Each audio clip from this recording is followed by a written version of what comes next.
ကိုကတခါလေကြောက်လေပေါ့နော်အခုလက်ရှိနေနေတဲ့နေရာနေပြီးတော့မှမြန်မာနိုင်ငံမှာပြန်ချင်းနေပြီးထမင်းမငတ်ရင်ပြီးတော့ကိုယ်နိုင်ငံမှာကိုအေးအေးချမ်းချမ်းလေးနဲ့ရှိတာလေးနဲ့လောက်ကင်စားတောက်ပြီးတော့မှတပဲဝင်နှစ်ပဲဝင်ကွာထမင်းမငတ်ရင်ပြီးတော့ကွာနိုင်ငံခြားကပြန်ချင်းနေပြီဆိုတဲ့ခံစားချက်ကိုတခါလေကြောက်လေနိုင်ငံခြားမှာရှိတဲ့သူတွေရဲ့ရင်ထဲမှာရှိတယ်ကိုရီးယားမြန်မာနိုင်ငံမှာရှိခဲ့တုန်းကသာနော်နိုင်ငံခြားရောက်နေတဲ့သူတွေရဲ့ခံစားချက်ကိုထည့်မစင်စားပြီးပဲနဲ့ဟာနိုင်ငံခြားရောက်ရင်အရန်ตาရမှာပဲနိုင်ငံခြားရောက်လို့ရှိရင်အရန်စင်ပြေမှာပဲအားတွေကြာပြီးတားကြီးရဲ့မင်းတို့ဘွားနဲ့ငါတို့ဘွားပြောင်းလဲပါပြီမင်းအောင်နိုင်ငံခြားမှာမိုက်နေအောင်ဆိုတဲ့သူတွေလည်းရှိမှာပေါ့နော်အဲ့တော့ကျွန်တော်တို့နိုင်ငံခြားမှာရှိနေတဲ့သူတွေကလည်းတခါလေကြောက်လဲမချမ်းသာကျင်တော့ဘူးเนาะမြန်မာနိုင်ငံကိုပဲပြန်ပြီးတော့အေးအေးချမ်းချမ်းလေးပဲနေပြီးတော့လောက်ကင်စားတောက်မယ်ဆိုတဲ့ခံစားချက်တွေဝင်တဲ့ခါရှိဘာလို့အခုမှမင်းကထပြောနေတာတော့နိုင်ငံခြားမှာရောက်နေပြီမင်း6နှစ်လောက်ရှိပြီမင်းကကူးမှဘာလို့ဝူးရှူးဝါတွေထပြောနေတာတော့ဆိုတော့အချိန်ခါရှိတယ်ပေါ့နော်အရင်တုန်းကတော့အစင်ပြေကောင်းသေးတယ်အစင်မပြေတိုင်းသာပြောရမယ်ဆိုလို့ရှိရင်လူတိုင်းကျွန်တော်လိုပဲမိုက်ကြီးရှေ့ချပြီးကိုအစင်မပြေပါဘူးကိုဒုက္ခရောက်နေပါဆိုလူတိုင်းပြောလို့ရလူတိုင်းမှာအခက်ခဲဆိုတာရှိတယ်ပေါ့နော်အဲ့တော့ကျွန်တော်အခုမှဘာလို့ထပြောရလဲဆိုတော့အချိန်နေနဲ့အချိန်ခါလေးကကိုယ့်ဘက်မှာတိတ်မပေးတော့ဘူးအစင်ပြေနေမှရတော့မယ်ဆိုတဲ့ခံစားချက်မျိုးဝင်လာလို့ပြောရတာပေါ့နော်အဲ့တော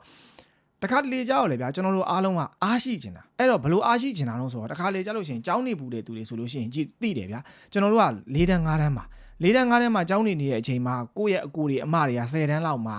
10တန်းလောက်မှာရှိတယ်ဆိုလို့ရှိရင်ကိုယ့်ရဲ့အတန်းကြီးတဲ့အကိုတယောက်ရှိပြီဆိုလို့ရှိရင်ရန်ဖြစ်တာအစပေါ့နော်မင်းငါနဲ့ရန်ဖြစ်လို့ရှိရင်ငါကိုကြီးကလာရိုက်မှာနော်ဆိုတဲ့ခံစားချက်မျိုးကိုကဝင်နေဆိုလို့ရှိရင်အလိုလိုအားရှိနေပြီအဲ့လိုပဲအခုကျွန်တော်တို့နိုင်ငံသားမှာရောက်နေပြီဆိုလို့ရှိရင်လည်းပေါ့နော်မင်းတို့နိုင်ငံကအဆင်မပြေလို့လာတုံးမပေးဘူးမင်းတို့ပြန်လို့မရဘူးကွာထားတော့အဲ့တော့တခြားကုမ္ပဏီလည်းမင်းတို့ပြောင်းလို့မရဘူးဗီဇာတွေကပိတ်နေပြီကွာဆိုတဲ့ခန်းစားချက်မျိုးကိုကရတဲ့အချိန်မှာငါတို့နိုင်ငံပြန်လို့ရှိရင်တော့ထမင်းမငတ်ဘူးဆိုပြီးတော့မှကိုကနောက်ခံဘက်ဂရောင်းလေးနဲ့အားရှိချင်တာအခုနကလိုဥပမာနှိုင်းပြရမယ်ဆိုလို့ရှိရင်ပေါ့နော်ဟာငါတို့အကိုကြီးမာကြီးရှိတယ်ကွာကြောက်စရာမလိုဘူးအခုလဲအဲ့လိုပဲငါတို့နိုင်ငံမှာငါတို့ထမင်းမငတ်ဘူးအချိန်မရွေးပြန်လို့ရတယ်ဆိုတဲ့ခန်းစားချက်မျိုးဝင်နေတာပေါ့နော်အဲ့တော့တခါလေကျတော့လဲဆဲချင်တာပေါ့နော်နိုင်ငံရေးတော့ကျွန်တော်မပြောပါဘူးအဲ့လိုတခါကျတော့ဆဲကျင်တာဒီလူတွေပါလားဆိုပြီးမှခန်းစားချက်တွေဝင်တာပေါ့နော်အဲ့တော့ဘာလို့ခုမှထားပြောနေရတာတော့ဆိုတော့ကျွန်တော်ကိုယ်တိုင်မနေ့ကရုပ်ရှင်သွားကြည့်တယ်ဗျာရုပ်ရှင်သွားကြည့်တော့ကျွန်တော်ကရိုက်ချင်တာဗီဒီယိုမှာနောက်ဆုံးပိတ်ဂျပန်နိုင်ငံမှာရုပ်ရှင်ကြည့်ပြီးသွားပြီဆိုလို့ရှိရင်အဆုံးထိကြည့်တယ်ဆိုလို့ရှိရင်သူကစာတန်းထိုးသည်အထိစာတန်းမှာပါရုပ်ရှင်မင်းသားမင်းသမီးဘယ်သူဘယ်ဒါရိုက်တာဘယ်လို edit လုပ်တယ်ဘယ်သူကအတန်သွင်းနေဆိုတာတွေအစားအကုန်လုံးနားမလဲဘူးသူတို့တစ်လုံးမှာအင်္ဂလိပ်စာမတက်ကြဘူးတက်တဲ့လူရှားတယ်အဲ့ဒါကိုအင်္ဂလိပ်စာစာတန်းထိုးယူအဆုံးထိကျွန်တော်အခုပြထားတယ်ဒီရိုက်ခဲ့တယ်ဗျာအခုလိုလေးဖြတ်ခနဲ့ရိုက်တာဟိုကျွန်တော်ကိုပြန်ကာလေးတဲ့ကြတဲ့ကြောင့်ဂျပန်လူမျိုးကြောက်ကရှေ့ရဖြတ်သွားပြီးတော့ဘာလို့ဗီဒီယိုရိုက်တာတုံးဆိုပြီးတော့မှမသိမသာလေးကျွန်တော်ကိုစိတ်ဒဏ်ရာပေးသွားတယ်ပေါ့နော်ကျွန်တော်ကစိတ်ဓာတ်တူတာဒါပေမဲ့ကျွန်တော်ကဗီဒီယိုကြီးကိုရုပ်ရှင်ပြနေတဲ့အချိန်နဲ့ရိုက်တာမဟုတ်ဘူးပြီးမှဒီစာတန်းလေးကိုထိုးစီဒီပြီးအောင်ဒီကြည့်ကြတယ်အဲ့တော့ငါတို့နိုင်ငံမှာလည်းဒီလိုဒီပြီးအောင်ကြည့်တယ်ဆိုလို့ရှိရင်မင်းသားကဘယ်သူမင်းသမီးကဘယ်သူဘယ်ဒါရိုက်တာကောင်းပါတယ်ဆိုပြီးတော့မှကိုရီအစာအဆုံးသိမယ်ဆိုတဲ့ခန်းစားချက်မျိုးလေးကိုကိုကချပြခြင်းလို့ဒီလိုလေးရရင်ကောင်းပါပဲဆိုပြီးမှဖြတ်ခနဲ့ရိုက်လိုက်တဲ့ဟာကိုပဲအမားကိုစောင့်နေတာအဲ့လိုပဲဂျပန်နိုင်ငံမှာလေတခြားနိုင်ငံတော့ကျွန်တော်ကမသိဘူးဆိုပဲဂျပန်နိုင်ငံမှာမဲတဲ့နေရာမှာအပြစ်မရှိအပြစ်ရှာပြီးတော့မှလိုက်ပြီးမဲတဲ့နေရာမှာကျွန်တော်အသားရည်တောင်ပုံမဲတယ်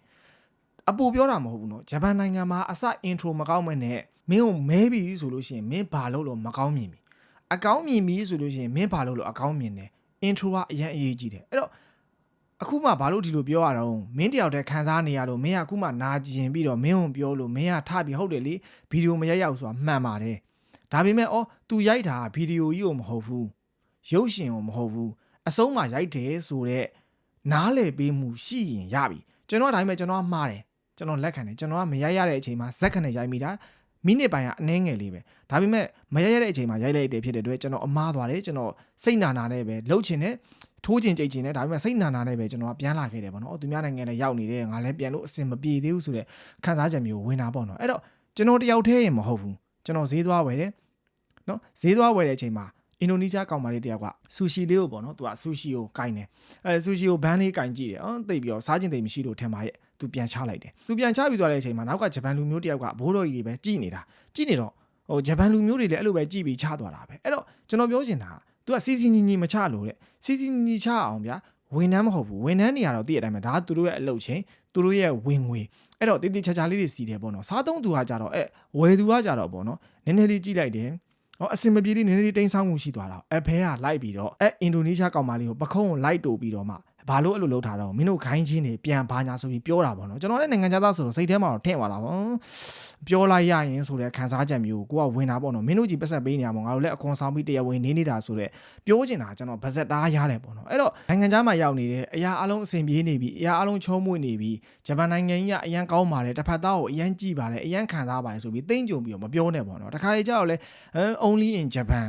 ဂျပန်နိုင်ငံမှာပဲရှိတာဂျပန်လူမျိုးတွေအရန်ကောင်းတယ်ဂျပန်လူမျိုးတွေအရန်ဖော်ရတာဆိုပြီးတယောက်နှစ်ယောက်ကနှာဘူးကြပြီးကိုယ့်ကိုကောင်းပြတာကိုအရန်နေကောင်းတယ်ထင်းမနေနဲ့ပေါ့နော်ဂျပန်ဒီမှာအမားကိုစောင့်နေနေရမှာအရန်ကိုပဲဆရာကြတယ်ဟော तू အမားလုံးအောင်စောင့်နေ